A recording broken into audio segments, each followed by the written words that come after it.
ಸಾಕಷ್ಟು ಮಾತಾಡ್ತಾರೆ ಮಾಡಬೇಕಂದ್ರೆ. ಮತ್ತು ಬಿ ಜೆ ಪಿ ಸರ್ಕಾರದಾಗ ಏನು ಮಾಡಿದ್ರು ಇಲ್ಲಿವರೆಗೆ?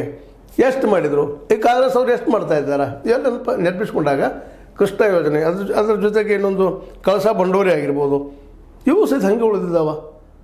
ಇನ್ನು ನಮ್ಮ ಆಲ್ಮಟ್ಟಿ ಡ್ಯಾಮದ ಎತ್ತರದ ಕೆಲಸ ಆಗ್ತಾ ಇಲ್ಲ, ಮುಗಿತಾ ಇಲ್ಲ. ಅದಕ್ಕೆ ನೆರೆ ರಾಜ್ಯಗಳು ತಕರಾರು ಮಾಡುವಂಥದ್ದು, ಇದ್ರ ಬಗ್ಗೆ ಅಲ್ಲಿ ಚರ್ಚೆನೇ ಇಲ್ಲ ಗಂಭೀರವಾಗಿ.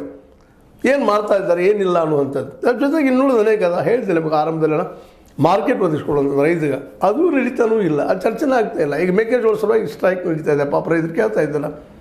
ನ್ಯಾಯಬದ್ಧದ ರೀ ಅವ್ರದ್ದು, ಪಾಪ ಬೆಳೆದಿದ್ದಾರೆ, ಅದಕ್ಕೆ ಬೆಲೆ ಕೇಳ್ತಾ ಇದ್ದಾರೆ ಅವರು.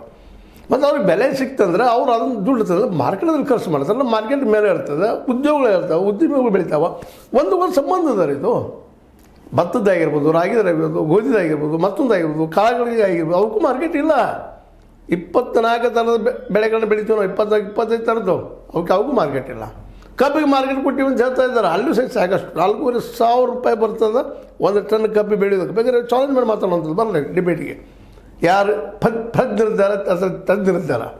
ಯಾಕೆಂದರೆ ಈ ಕೊಡೋದು 3,300, ಅದು ಏನು ಪಾಪ ರೈತ ಹತ್ತು ಕರೆದು ಗೋಗರ್ದು ಚೀರಾಡಿ ಉಪವಾಸ ಸತ್ಯಾಗ್ರಹ ಮತ್ತೇನೋ ಮಾಡಿದಾಗ ಅನಿವಾರ್ಯವಾಗಿ ಮಾಡಿದ್ದಾರೆ. ಇವು ಅದೇ ಮೇಕೆಜೋಳದ ಪರಿಸ್ಥಿತಿ.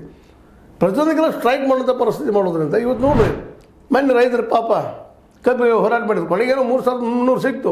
ಈಗೆಲ್ಲ ಎಡಿ ಹಾದಿದ್ದಾವೆ, ಕಬ್ಬುಗಳು ಹೋಗ್ತಾ ಇಲ್ಲ, ಡೊಳ ಕೈ ಆಗ್ತಾ ಇದ್ದಾವೆ, ಒಳಗೆ ರಸ ಬಿಸಿಲಿಗೆ ಹಾರಿ ಹೋಗ್ತಾ ಇದೆ. ಏನು ಮಾಡೋದು? 3,300 ಕೊಟ್ಟರು ವ್ಯರ್ಥ ಆಗ್ತಾ ಇದೆ ಅಂತ.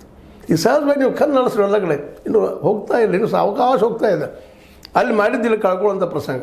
ನಾವು ಯಾಕೆ ಮಾತನ್ನು ಹೇಳ್ತಾ ಇದ್ದೀವಿ ಅಂದರೆ ರೈತರ ಪರಿಸ್ಥಿತಿ, ಇದಕ್ಕೆ ಪರಿಹಾರ ಹುಡುಕೋದ್ರ ಕೆಲಸ ಆಗಬೇಕು. ಅದೆಲ್ಲ ಬಿಟ್ಬಿಟ್ಟು 2 ಪಕ್ಷಗಳು 3 ಪಕ್ಷ ಅಂದರೂ ಅಡ್ಡಿ ಇಲ್ಲ, ಆಂತರಿಕ